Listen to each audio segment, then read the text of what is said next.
The government's inaction on climate change. Youngsters got together in Sydney on Friday, calling on Prime Minister Scott Morrison to resign. I'm here today because I strongly think that the politicians, the leaders of our country, and especially ScoMo, aren't actually doing enough to help stop climate change. We want to live in a world where we feel safe and secure. We're the future and we're the people it's going to affect the most. Environmental groups have accused Australia of ignoring scientists' warnings on climate change, of failing to take action to cut emissions. Australia is actually, I wouldn't think it, maybe one of the largest carbon emitters per capita in the world. It gets 70% of its electricity from coal still. There's the catch. And the government recently defied calls to phase out coal power too, the other catch. Responding to the students, Prime Minister Scott Morrison said they should focus instead on their education and not activism or caveat future. We do not support our schools being turned into parliaments. What we want is more learning in schools and less activism. Well, let's get some thoughts on this. Is it right that the kids are taking actions into their own hand? With us now, Andre Bernal. He's Professor of Urban Studies at Queen's College in New York, and also political commentator Anthony Brian Logan. Hi, guys. Thank you for your time today. Andre, you first. Yeah, we heard the Prime Minister advising kids to don't get involved in this. You need to be going back to school. Now, I get the point. Discipline and all that, and don't bunk off school, etc. But heck, it's their future lives here, decades down the road, that could be affected by climate change, etc. Do you think they did the right thing, or have they overstepped the mark and just upset their teachers? I think absolutely they did the right thing.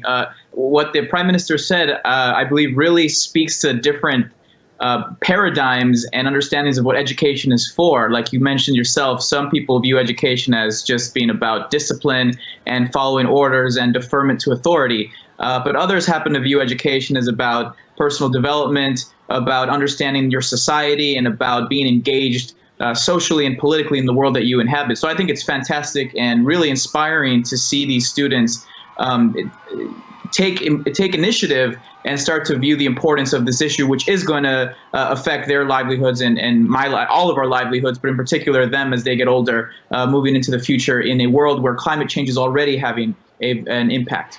Anthony, good to see these guys getting involved. Literally, they weren't thinking behind the scenes, we got a day off school. They really do care. I think it's all about them just trying to be part of something that's popular right now. I don't think they really understand exactly what they're doing. I mean, climate change, why are you going to cut class for climate change? I mean, look, cutting class is not going to just change the weather. I mean, unless they're going to go out there and do a dance to try to make the water come down from the sky or temperatures decrease, they're not going to do anything by come on, global cutting class. I mean, don't listen to Donald Trump here. Most people would guess, and from all the reading you can do about it, that climate change is a big actual problem. It is going to face people decades, well, actually probably sooner than that, but certainly school children decades down the road here, and their kids to come. It is going to be a big problem for the near future, isn't it? Surely, and isn't it right that they're taking part? I mean, but okay, let's just say for the argument's sake that climate change is a real thing and everyone's affected. What is cutting class really going to do? They need to be in class, getting prepared for the future, becoming more educated about the environment, about the climate in which they live, so then they can contribute in a positive way. But cutting class, look, if it was me when I was their age, I'd be happy to cut class just because I'm not in school. I can go to the mall, go get something to eat, and just have a good time. This is just really silly. They need to be focused more on their education rather than just trying to act up and be non-disciplined and cut class. Oh, Andre, the bigger picture here is, again, there's still this big question mark over whether climate change actually exists or not. Depends on what you listen to. Well, I mean, first of all, I think that's pretty insulting to people that are interested in their education to begin with, to say that becoming politically involved and aware is an excuse to cut class and just fool around or something. That's what it is. That's what they're doing. They're cutting class. They're not going to do anything by cutting class. You're not going to get anything. Like, they're already trying to cut back on coal emission. They're trying to cut down on the CO2 emissions. So what are you really going to do by cutting class? What is it actually going to help? Well, I think there's two things that are important here. One is the deeply anti-intellectual nature of what my opponent is saying right here, that has no idea really about what this is about. So number one, we need to be serious about something here, okay? Climate change is real. The 95% overwhelming of scientists understand that it's real, and it's affecting the world right now as we speak.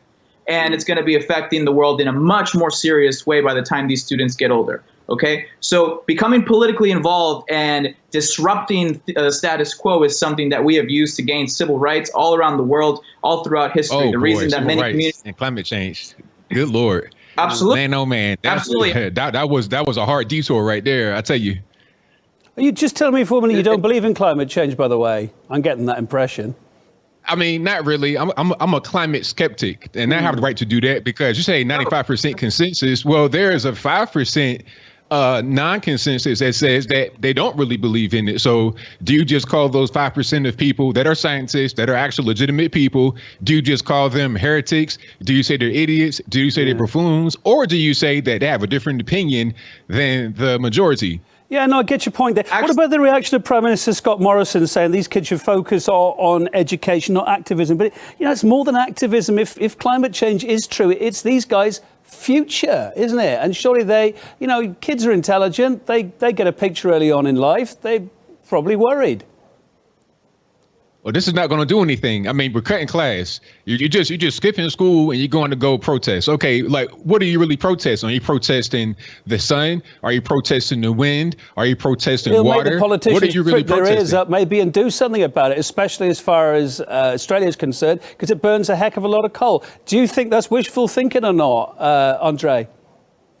I mean, I can't believe I'm having this conversation right now. I mean, protesting has changed things and policies and ideas and power all throughout history in so many different ways. Climate change just happens to be one of them. And to get to the point about the small percentage of scientists that don't agree, I mean, you just have to do a little bit of research to see that they're hiring the same people that they hired to speak about tobacco in the past, to speak about to speak against seatbelts, to do all these kinds of same people that are. Hold on. Because in this study you're talking about 95%, they're curating these people, they're selecting them. So let's not do that, because if you want to say that they're hiring people that are going to come and speak against climate change, also say that they're going to put in people in this study that agree with climate change mostly, because if you don't agree, guess what? You're not going to get funded. You're not going to go on Indeed.com and see a job listing for a scientist. If you don't agree with climate change, then good luck getting funded by the federal government who wants to have this thing about climate change be the reality. Andre, respond to that. Are you? I mean, I don't think this person understands the way that scientific and peer-reviewed research actually happens. It's not that way. It doesn't function that way.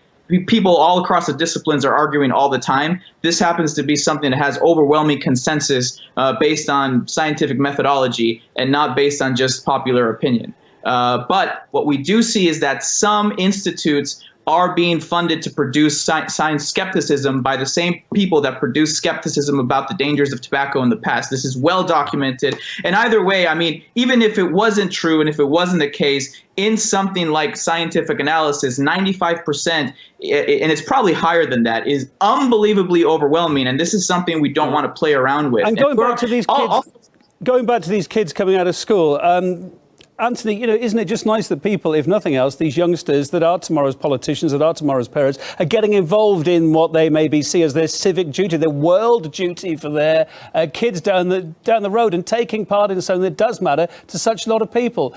Do you not think that's a good thing that we're seeing here, that they've all taken to the streets today, even though they're having a day off school? Well, that's two different things. I'm glad that they're getting involved with politics. I'm glad they're understanding what's going on. That's a good thing, because the younger you are when you get involved with that, you'll be better off for it once you become an adult. You would have experience with it rather than, you're 18 years old and you have no idea what's going on. You have the ability to vote. So it's good that they're getting involved. However, it's the right way to do things. I mean, you got to go to school. I mean, last I checked in the United States, I'm not quite sure about Australia, but you cut class, that's actually a problem. Yeah. You get disciplined for that. Word for you. You got 20 seconds. Truancy court. So do you want to see more of this? That's what that is. Do you want to see more kids taken to the streets with the banners around the world saying, "Hey, we're worried about climate change"? Do you want to see that, or is that not the way?